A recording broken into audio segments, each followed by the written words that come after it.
السلام علیکم ویورز، میرا نام عطاء الرحمن اور آپ دیکھ رہے ہیں عطاء بخاری یوٹیوب چینل۔ قرآن کریم کی مسلسل ایکسپوزیشن کے سلسلے میں آج ہم سورہ البقرہ کی آیت نمبر 90 کے اوپر ہیں۔ اس سے پیچھے جو ہم نے ویڈیو کیا وہ 89 آیت پہ تھا، یہ 90 آیت ہے۔ تو یہ ویڈیو سمجھنے سے پہلے آپ نے اگر پہلا ویڈیو دیکھا ہے 89 سورت والا تو یہ ایزیلی سمجھ آ جائے گا، اگر نہیں تو پھر آپ اس کو بھی اس ویڈیو کو بھی واچ کر لیں۔ تو یہ 90 نمبر کی جو آیت ہے یہاں سے شروع ہوتی ہے، بِئْسَ مَا اشْتَرَوْا بِهِ أَنفُسَهُمْ، کہ انہوں نے بہت ہی بری چیز کی خاطر اپنی جان کو بیچ ڈالا، بہت ہی بری چیز کی خاطر اپنی جانوں کو بیچ ڈالا،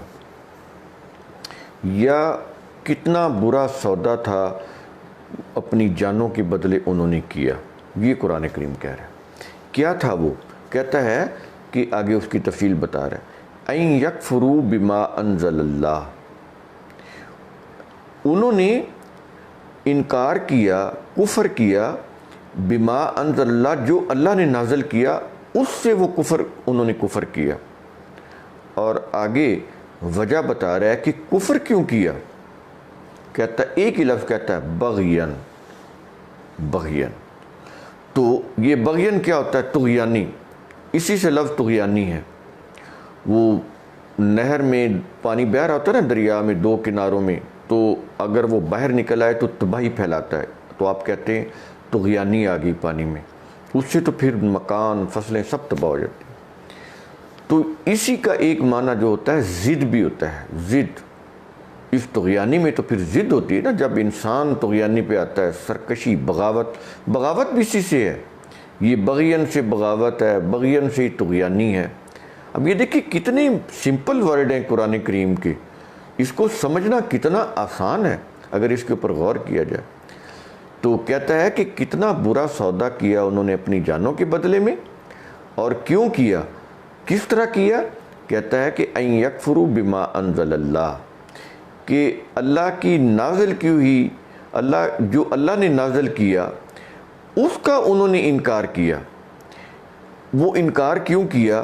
ضد کی بنا پر، بغین، ضد کی بنیاد پر، سرکشی کی بنیاد پر، بغاوت کی بنیاد پر انہوں نے انکار کیا۔ اب یہ چیز سمجھ آئی کہ یہ یہاں پر بغین کیا معنی ہے؟ یہ آگے۔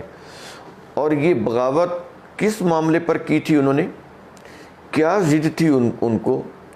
کیا سرکشی، کیوں سرکشی کر رہے تھے وہ یہ کہہ رہے تھے کہ ان ینزل اللہ من فضلہ علی من یشاء من عبادہ، وہ اس کے اوپر کر رہے تھے کہ اللہ اپنے بندوں میں سے جس پر چاہتا ہے یہ نبوت دینے کا فضل، کتاب دینے کا فضل کیوں کر دیتا ہے جس پر چاہتا ہے؟ وہ تو ہمارے اوپر ہونا چاہیے تھا۔ یعنی جو انہوں نے مرکز بنایا ہوا تھا یروشلم، یا جو بھی علاقہ تھا ان کا، جیوز کا، یہ تو ہمارے اوپر ہونا چاہیے تھا، یہ تو ہمارے اوپر ہی کتاب نازل ہونی چاہیے تھی، ہمارے علاقے میں ہونی چاہیے تھی، ہمارے ہی لوگوں میں سے ہونی چاہیے تھی۔ یہ محمد کریم صلی اللہ علیہ وسلم کے اوپر کیوں نازل ہو گئی؟ ان کو کیوں نبی منتخب کر لیا گیا؟ یہ تھی ان کو جیلسی، پیچھے بھی اس کا ذکر آ چکا ہے۔ یہ تھی ان کی ضد، یہ تھی ان کی ایگو، کہ ہمیں چودھری بننا چاہیے تھا پوری دنیا کا۔ تو یہ تو نبوت جو ہے وہ تو دے دی گئی محمد کریم صلی اللہ علیہ وسلم کو، ہمیں کیوں نہیں دی گئی؟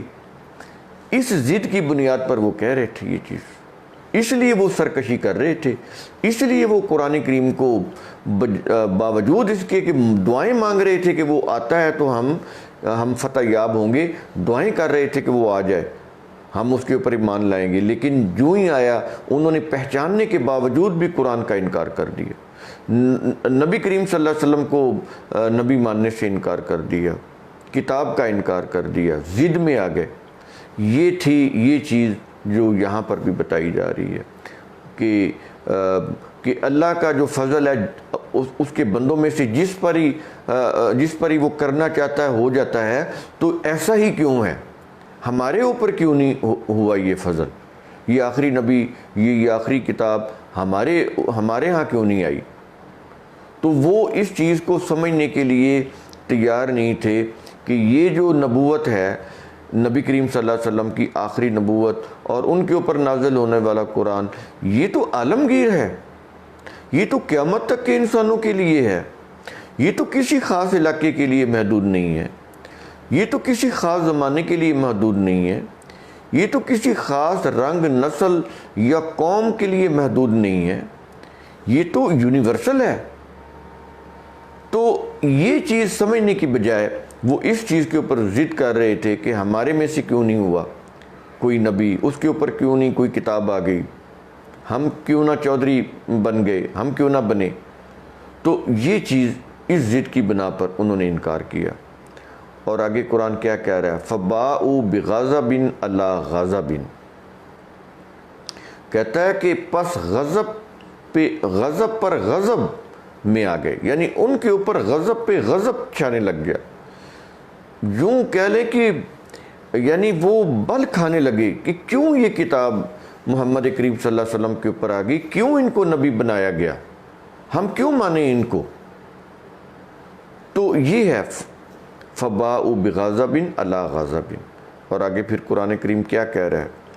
کہتا ہے کہ وَلِلْكَافِرِينَ عَذَابٌ مُّهِينٌ۔ اب یہاں پر عذاب مہین ہے، کہتا ہے کہ کافروں کے لیے تو ذلت امیز عذاب ہے، ذلت امیز۔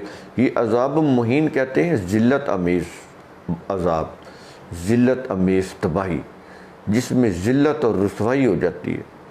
تو ان کی پھر ذلت اور رسوائی ہوگی، ان کا جو قومی جو انہوں نے ایک قوت بنائی تھی وہ ٹوٹ گئی، ان کی قومیت کا شرازہ بکھر گیا،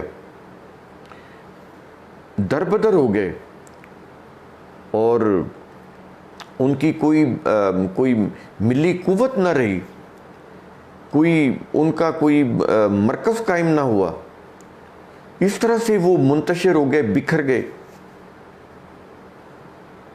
تو یہ ہوتا ہے عذاب مہین۔ اور اب اگر آپ ہسٹری پڑھ لیں قرآن کریم، وہ جب ہسٹری پڑھیں گے تو ہسٹری سے بھی تصدیق ہو جائے گی کہ جب وہ ان کا جو ہیکل سلیمانی، ان کا جو کنگڈم آف سولومن جو یروشلم کے اندر تھا، جب وہ بخت نصر نے تباہ کیا، کرسچینٹی آئی اور انہوں نے بالکل وہ اس کو جلتا ہوا ایک کوئلہ بنا دیا تھا ہیکل سلیمانی کو۔ ان کی جتنی بھی انہوں نے اپنی وہ جھوٹی شریعت کی روح سے جو دنیا میں ایک حکومت قائم کر رکھی تھی، شرعی حکومت، اور اتنے طاقتور تھے کہ جو بھی اس حکومت کے خلاف کھڑا ہوتا تھا یا ہلکی سی بھی کسی میں دیکھتے تھے کہ بغاوت کی بو آ رہی ہے تو اس کو صلیب پر چڑھا دیتے تھے، یوں ایسے باندھ کے، تو اس کو میخوں کے ساتھ گاڑ دیتے تھے اور اس کو اوپر لٹکا دیتے تھے۔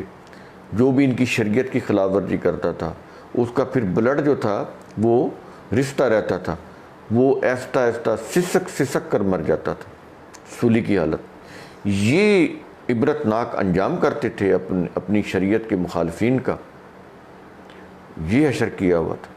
تو لیکن سب پھر ختم ہو گیا، جلتا ہوا کوئلہ بنا دیا ہیکل سلیمانی کو، کنگڈم آف سولومن کو۔ اور اس کے بعد پھر ان کی یہ ایک دیوار گریہ بچی تھی جہاں جا کر یہ چوری چھپے جاتے تھے اور روتے تھے، مگر نہ تو ان کے ہزاروں جیوز کو انہوں نے قتل کر دیا تھا، نکال دیا تھا وہاں سے، ان کو اجازت نہیں تھی وہاں پہ داخل ہونے کی۔ تو یہ اس طرح سے ان کی صورتحال ہوئی، لیکن اللہ کی تو کسی سے کوئی رشتہ داری نہیں۔ آج دیکھیں، آج جیوز آج جب وہ متحد ہوئے ہیں تو دیکھیں انہوں نے اپنا وہ قبضے پہ قبضہ کرتے چلے جا رہے ہیں۔ سارا فلسطین بہت بڑا ملک تھا، قبضہ کر لیا انہوں نے، غزہ کی پٹی کے اوپر وہ قابض ہیں۔ اب دیکھیں ایک چھوٹا سا ملک اب اسرائیل، ٹھیک ہے، پوری عرب دنیا کو، پوری عرب دنیا تو چھوڑیں، پوری دنیا کو انہوں نے آگے لگایا ہوا ہے۔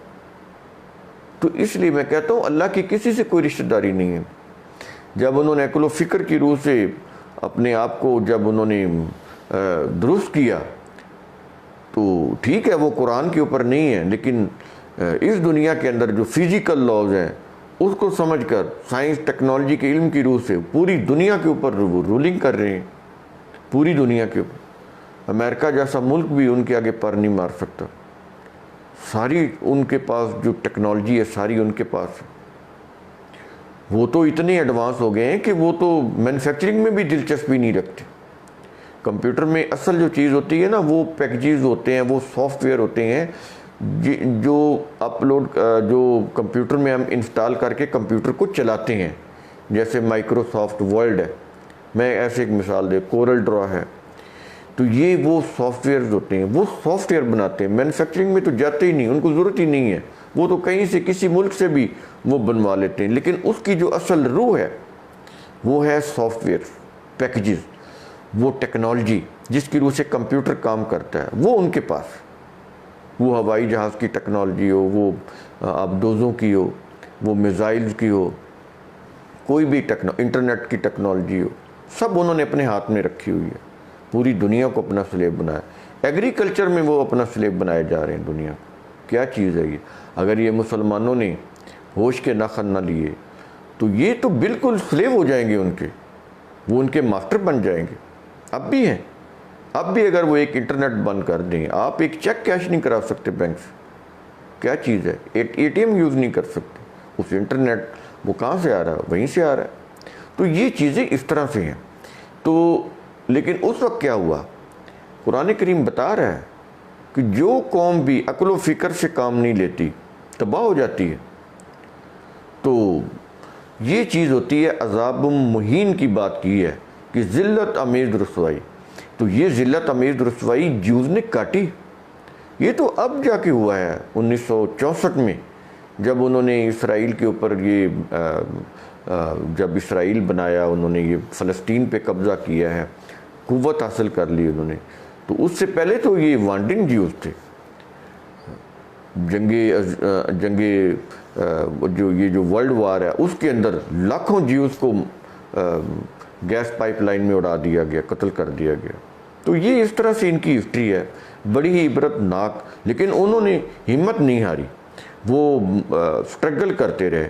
لیکن اب یہ دیکھیں اس وقت جو ہیں ان کی جو انٹیلیجنس ایجنسی، دنیا کی طاقتور ترین انٹیلیجنس ایجنسی، دنیا کی طاقتور ترین، ان کی جو سائنس، ان کی جو R&D ہے پوری دنیا میں سب سے سپیریئر ہے، ان کا جو R&D کا شعبہ ہے، ان کے پاس جو ٹیکنالوجی ہے وہ ساری دنیا سے سب سے زیادہ ان کے پاس ہے، جدید ترین ٹیکنالوجی۔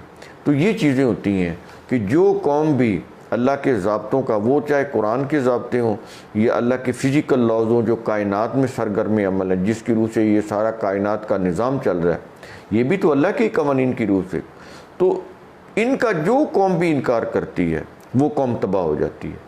تو امید ہے میرا یہ ویڈیو آپ کو قرآن کریم کو سمجھنے میں مدد دے گا، آپ کے کانسیپٹ کو کلیئر کرے گا۔ تو میری ویڈیوز کو لائک کریں، شیئر کریں، میرا یوٹیوب چینل آپ اسے سبسکرائب کریں اور بیل آئیکن بھی پریس کر لیں۔ شکریہ۔